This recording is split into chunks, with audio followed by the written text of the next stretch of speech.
ঈদ ও পহেলা বৈশাখকে সামনে রেখে দেশের দ্বিতীয় বৃহত্তম টাঙ্গাইলের করটিয়া শাড়ির হাটে ক্রেতা বিক্রেতার পদচারণায় সরগরম। এবার শাড়িতে এসেছে নতুন নতুন ডিজাইন। শাড়ি তৈরিতে দিনরাত পরিশ্রম করছেন তাঁত শ্রমিকরা। তাঁত শাড়ির ক্রয় বিক্রয় আগের তুলনায় কম হলেও এবার ভালো বিক্রির আশা করছেন ব্যবসায়ীরা। টাঙ্গাইল থেকে আতিকুর রহমানের পাঠানো তথ্যচিত্রের ডেস্ক রিপোর্ট। টাঙ্গাইলের তাঁতপল্লীতে চলছে সূক্ষ্ম সুতার বুননে হস্তচালিত মেশিনে তাঁতের শাড়ি তৈরির কাজ, আর তাতে দেয়া হচ্ছে বিভিন্ন ধরনের বাহারি নকশা। বিকাশ পেমেন্টে 10,000 টাকার বেশি অফার। শপিং চলছে তো। ঈদের বাকি আর মাত্র কয়েকদিন, তাই তাঁতের রাজধানী টাঙ্গাইলে চলছে তাঁতিদের কর্মব্যস্ততা।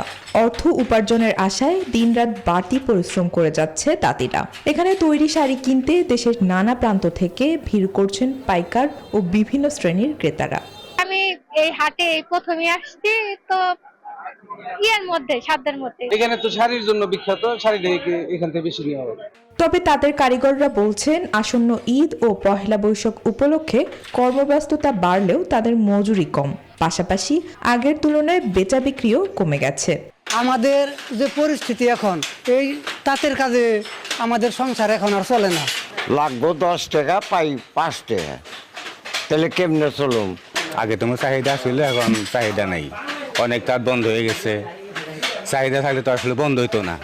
তবে এবার শাড়ি বিক্রি ভালো হবে বলে আশাবাদী ব্যবসায়ীরা। প্রায় বিলুপ্তের দিকে, এখন তো শাড়ি মানুষ ব্যবহার করে না, বিশেষ করে আপনার এই যে হাতের যে শাড়িগুলো ছিল, কারুকাজ ছিল, এগুলো নাই বলতেই চলে। সুতি কাপড়গুলো মানুষ না পরার কারণে আমরা দাম বাড়ায় বিক্রি করতে পারি না, আমাদের সাবেক দামে বেচতে হয়। টাঙ্গাইলের এই ঐতিহ্যবাহী শিল্পকে টিকিয়ে রাখতে সরকারের সহায়তার কামনা করেন টাঙ্গাইল শাড়ির সভাপতি।